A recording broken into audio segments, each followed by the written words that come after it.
DJ Ferris. It's Chicago, nigga. It's the real one. Hit me. Only one is pulling shit the fuck up. Let's get a sports talk.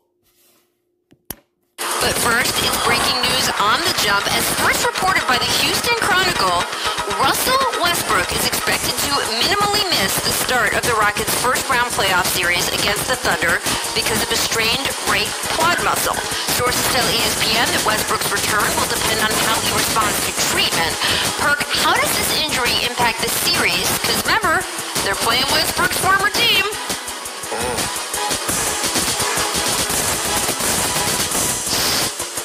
What do you think, Perk? So, Rachel, the thing is this, right? Russell Westbrook is the most athletic point guard to ever play the game of basketball. We all know this. He relies on his athleticism. That's what makes him so special.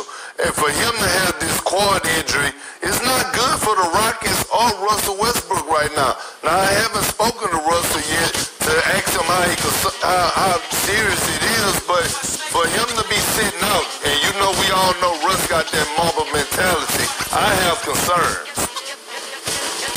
I'm actually most worried about the minutes when Harden is on the bench. The Rockets have been fine all season when it's just Harden, no. Yes, that's going to be concerning. Like when you had to get James Harden a breather. What this team going to do without Westbrook on the floor? If you get Harden a breather, you can rely on Westbrook running that offense. And that's your point guard. Like, the direct everything and put everyone in the right place. And this system is built around everything Westbrook do. And he's not going to be there, but they're going to have a little tough little series with the Thunder because they're not no slouch. It's going to be a good little, I'll give it to Game 5. I feel like that's what it'll take for them to pull it off against the Thunder. But without him on the floor in this series, and when you have to get Harden his rest, it's going to be kind of sluggish, I feel like. And look, without Russ, the Thunder will double Harden more, but guess what? He's got shooters all around him now. He's got good outside shooters everywhere. They'll probably start Eric Gordon or Ben McLemore. So I think they'll be fine in those minutes, but they rarely, if ever, play without both of those guys on the bench. And if they can't tread water in those minutes, the Thunder are tough as hell. That's a problem. Yeah, absolutely. And you know what, Perk? I did talk to Russ after last night's game. He was hoping that this would not keep him out of the first game or two of the first round. As you're right, you know him. He was pushing to play. But we heard in Mike D'Antoni's voice last night. They were preparing for time without him. James Harden also. I think James is feeling a little bit like, man, he's in such great shape. The fact that they're sustaining an injury right at the start of the playoffs. But he told me he does have confidence in his team. They feel like even if they have to wait a game or two against Russ, they can make... They had to knock down shots. That's what's going to help them. The small ball lineup, they have to knock their outside shots because they tend to go on the little stretches of knocking down, not making their outside shots. I watched a few games that happened, but they have to knock it down to be able to sustain in this series. That's what I feel like. Because you don't know what can happen between them and the Thunder. I say in 5 for Houston, but it depends on how their outside shot is working. Make an impact here in those initial games, but to Zach's point, the Thunder are a tough matchup, and I want to get to the Chris Paul side of it as well. After leading OKC to a successful season that frankly surprised a lot of people's expectations, I know not you, Perk, but a lot of people, CP3 is suddenly facing the team that traded him last offseason. So Zach, what do you expect to see from Chris Paul in this series? We know how determined he is and how motivated. Well, first of all, you hit on the irony. I mean, Houston gave up a lot to swap Chris Paul for Russell Westbrook. And part of the reason they did it because Russell Westbrook is supposedly more durable than Chris Paul and has been. And look what's happening now. It shows you how unpredictable this is. But this is going to be a really interesting series for Chris Paul. He hasn't faced the Rockets, these all small ball, no big man Rockets. And you know Chris thrives, the point guard thrives in the traditional pick and roll. The big man dropping back on defense, those little pockets of space that open. That's where Chris Paul does his business.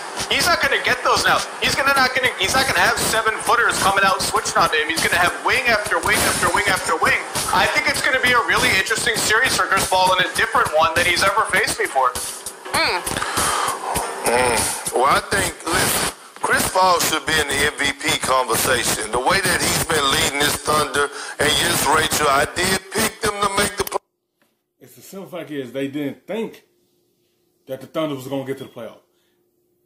One thing the Thunder had is a leader and a floor general and a Chris Paul. That's why this team is in the playoff right now.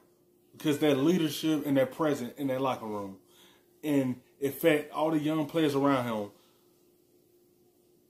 And that's how the Thunder in the playoff, because how Chris Paul carries himself with this team.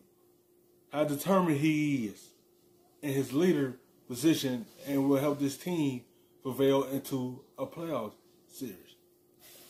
Playoffs on your shoulder jump You right absolutely before the season, did. but they should surprise you. And if I'm the Rockets, I'm scared of them. Even with Russell Westbrook, I picked the Rockets to beat them in 7 games. When you look at the makeup of this Thunder team, they are deep. They have a mixture of young guys and old guys. You're looking at Gallinari, who is capable of going for 20 to 25 a night on the offensive end when he gets hot. You're looking at a 6-man of the candidate and Dennis Schroeder, who's having one of his best seasons of his career, averaging 19 points off the bench. And then you have Shea Alexander, who's a rising star in my eyes, averaging 20 points. And I love it when Billy Donovan go with that 3-guard lineup with Shea, Chris Paul, and Dennis Schroeder. They're very feisty in the backcourt. They defend at a high level, and Big Steven Adams is going to be the deciding factor on whether or not the Oklahoma City Thunder. Man, he's going to be an X factor because the Rockets is a small ball team that like to get to the lane and shoot outside shots. But they know they're going to have to hit the outside shots because they got that rim protector in there. So that's what was going to determine everything for the Rockets in these playoffs. Is how they hit their outside shots. If it's not going, it's going to be a long series for them. Beat the Houston Rockets. Well, it's going to be juicy for sure. It's going to be good basketball for sure. And, of course, one of the biggest factors, does Russell Westbrook play and when, is going to be so interesting to watch. Thanks for watching ESPN.